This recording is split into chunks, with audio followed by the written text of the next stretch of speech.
Hello, magandang araw po sa inyong lahat. Ngayon ay araw ng Webes. Wala akong Zumba. At okay na po yung pakiramdam ko. Pero medyo makati pa din yung konti yung lalamunan ko. No? At wala na rin naman akong sipon. Kasi nung kailan, sobrang masama yung pakiramdam ko dala ng sipon. Pero ngayon okay na ako. No, ngayon ako gagawa ng isang reaction video dito kay Tekram, no? Pero bago yan, syempre nais ko kayong imbitahan na please subscribe po natin si Tekram. Patuloy po natin siyang suportahan. Sobrang dami po siyang natutulungan sa mga pamilya na nangangailangan talaga na wala nang kumakalingat. Sobrang nakakaantig ng puso yung ginagawa niya.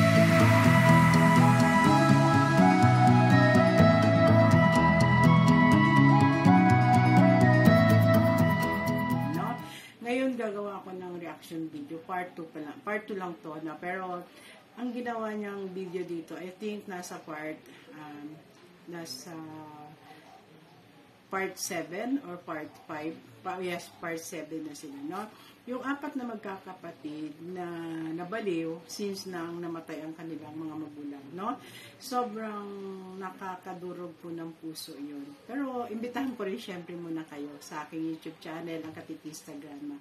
Maraming salamat po sa aking mga subscribers, sa mga patuloy po na tumatangkilik sa aking YouTube channel, sa mga nanonood po ng aking mga video. Walang hanggang papulit pasasalamat po ang ibinabalik ko sa inyo. Sana po patuloy nyo pa akong suportahan. Gusto ko pong makatulong na kagaya ng ginagawa ni Tekram, nila Kuya Bal, nila Kalingat Prab, no? Gusto ko rin po maging one day maging charity vlogger, pero kapos po ako, wala po akong kakayahan ngayon.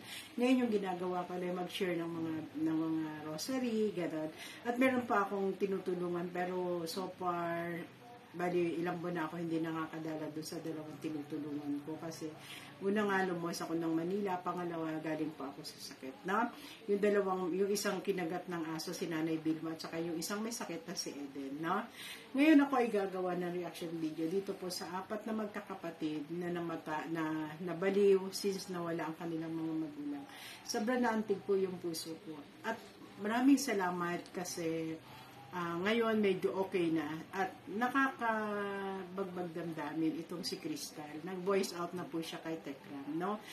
Inilahad niya na kung ano yung reason, bakit naging ganun sila, bakit nagkaroon sila ng depresyon, bakit humantong sa ganung kalagayan ng kanilang mga sarili, no? Sabi ni Crystal, yung babae, naging tao siya o nagkaisip siya, nag-aaway yung mga magulang niya because of money. Sobrang dahil sa pag-aaway ng mga magulang niya, sobrang naapektuhan yung magkakapatid. Apat po sila magkakapatid. Si Brian medyo hindi rin siya okay yung kausap, pero medyo nagtatrabaho siya, no? Si Enrico, yun ang medyo grabe, no? Si Enrico, siya yung medyo grabe ang kalagayan, no? Tapos yung isa, yung si Alexis, yung tinutulungan ng tiyahin na pinapagamot, at saka itong yung babae, si Crystal, no? Si Crystal, nung tinanong siya ni Tekram, kung bakit Ate Crystal, ano ba yung nangyari sa inyo, bakit ganyan kayo, nag-voice out na po siya, na nagkaroon nga daw po sila ng depression nung naging tao sila o nagkakaisip sila, yung mag-asawa o yung mga magulang nila walang ginawa kundi mag-away. Nag-aaway sila dahil sa pera. Lagi po nilang pinag-aawayan daw ay pera. Naririnig ng mga bata, parang yun, kasi pag yun ang sinasabi, ako dumaan din sa ganyang kino-compare ko sa sarili ko. Nung bata kami, hindi nag-aaway yung mga magulang namin, pero minsan mayroong mga confrontation. Pag naririnig mo nagkakaroon ng confrontation, kayong mga magkakapatid, apektado talaga kayo, no? Sobrang didibdibin, no? Isipin nyo yun. Pero hindi naman ganun sa grabing away na yun. Kasi minsan nagtatalo lang, may mga bagay na hindi na pagkakasunduan. Pero madali namang ayusin eh. Naayos naman ng mga parents namin. Hindi naman dumating sa point na yung gano'n na araw-araw na ginawa ng Diyos, nag-aaway sila. Itong mag-asawa daw gano'n dahil sa pera. Kasi daw, may mga kwento si Tristan na yung lupa, gustong ibenta, yung mga ganon. Hanggang sa dumating yung point na yun, namatay yung tatay, pagkalipas na ilang taon, namatay din yung nanay dahil nagkaroon ng breast cancer. Tapos, yun, parang nawala ng pag-asa yung magkakapatid. Hanggang sila ay doon lang, nakahiga lang, lalo na si Kuya Enrico, nakakawa po yung kalagayan, no? Pero ako naman ay masaya kasi nakikita ko yung malaking pagbabago ni Enrico ngayon, no? Malaki, kagaya yung last video nila ni Tekram, inayos yung kanyang higaan kasi nakahiga na, nakasalampak man siya doon sa semento, no? Ginawan siya ng yung sapin, yung parang sa mga bata na laruan. Dinikit-dikit yun, then doon na siya nakahiga. And besides, kumain na siya ng prutas, no? At tuwan-tuwa si Tekram kasi nakapagsalita na siya, nakapagsalita na si Enrico, no? Kumbaga, step by step, darating sa point na yun, sabi nga ni Tekram, malapit na makakausap na si Kuya Enrico. Kumain na siya, no? Kaya, dahil sa katyagaan din ni Tekram, darating yung point na yun, nakakatuwa lang. Kasi, kumbaga, kung walang tutulong sa kanila, paano na lang kaya ang buhay na magkakapatid? No? Paano na lang kaya yung buhay na magkakapatid? Ganon din si Crystal. And besides kay Crystal, yung doon sa tiyahin, si Alexis ba yun? Nagsalita na rin. Tinanong siya ni Tekram, bakit kuya dumating sa point na ganyan? Kasi daw, isa pa nga pa na naidadagdag ko kay Crystal, binubuli daw siya, sinasabihan siyang pangit. Kaya dun sa mga nanonood dyan na mahilig mambuli, huwag po natin gawin sa ating kapwa yun. Kung tayo kayo nakasakalagayan ng isang tao na binubuli natin, tayo yung binubuli, di ba masakit yun sa kalooban natin? Hindi po magandang tingnan na yung ating kapwa ay ibubuli natin. Hindi po maganda yun, no? Kailangan magpasalamat tayo sa Diyos kung ano man yung ating pagkatao, kung ano man. Sabi nga ni Tekra, maganda ka Ate Crystal, huwag mo silang intindihin. At gustong tulungan nga ni Tekra para mapag-aral si Crystal, no? Doon naman kay Kuya Alexis, nagsalita na rin po siya, no? Na ang natatandaan niya nga daw, yung kanyang mga magulang, away ng away because of money. Ano ba yan? No?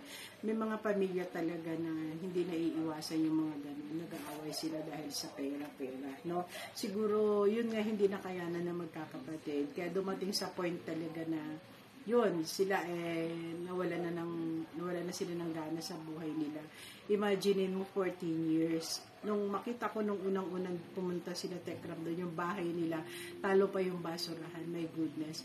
At tumubo na yung halaman doon sa loob ng bahay, ang daming kulisap, binahayan na yata ng ahas, nakakatakot. Pero, kumbaga, nung dumating sila Tekram, nagkaroon ng bagong pag-asa ang pamilya nila, Enrico, lalo nila Crystal, no?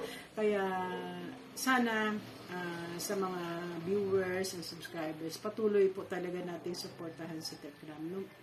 Kasi sa mga tao po na kagaya ng magkakapatid na ito, walang kakalingap sa kanila kahit sino. Kumbaga, kahit isang politician, hindi sila lilingunin, hahayaan sila, walang tutulong ng kagaya ng ginagawa ni Tekram.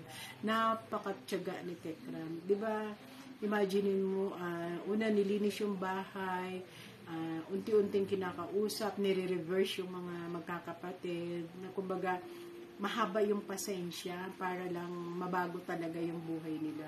And besides, ipapagamot nga sila. No? Sana ako ay nagdarasal, kaisa ako sa mga panalangin, Tekram, na sana one day, bumalik sa normal ang buhay ng magkakapatid, ng 4 na magkakapatid na apektado nga ng mamatay ang kanilang mga magulang, no?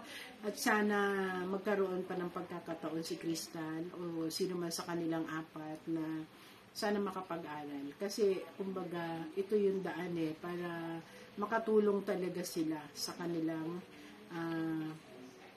magkakapatid, no? Huwag natin hayaan na yung sinasabi ng kapwa natin, sirain ang ating pagkatao, no? Huwag nating hayaan 'yun, no? Sabi nga, idedma lang 'yan. Kaya sa mga nambubuli sa magkakapatid, abay maawa naman kayo, no? Kasi hindi naman biro yung pinagdadaanan nila. Kaya ako nagpapasalamat kay Tekram at sana patuloy nang gumaling si Kuya Enrico at sana kumain siya ng kumain kasi halos pag tinitingnan ko, pag tumatayo siya, para siyang babagsak. Sobrang payat, no? Sobrang payat.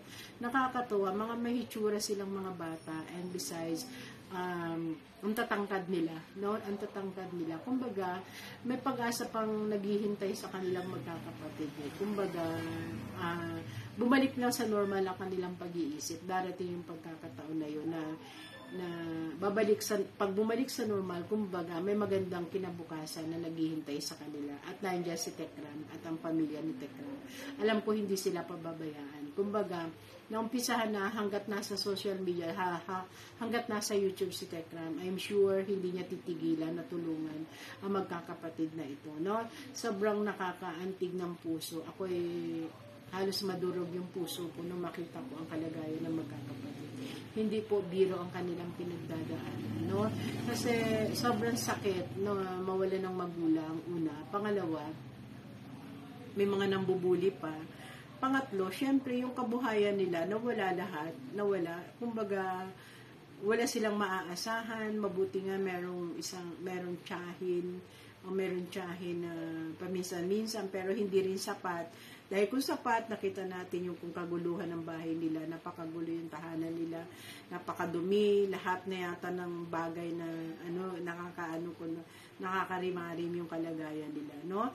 Sana patuloy po nating suportahan si Tekram, no? Sobrang inspired talaga yung ginagawa ni Tekram.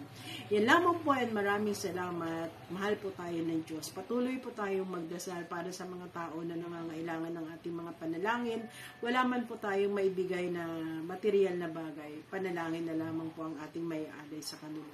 Lalong-lalo na po sana si Tekram, bigyan siya ng mahabang buhay, lakas ng katawan, at patuloy na tumulong sa mga tao na nangangailangan.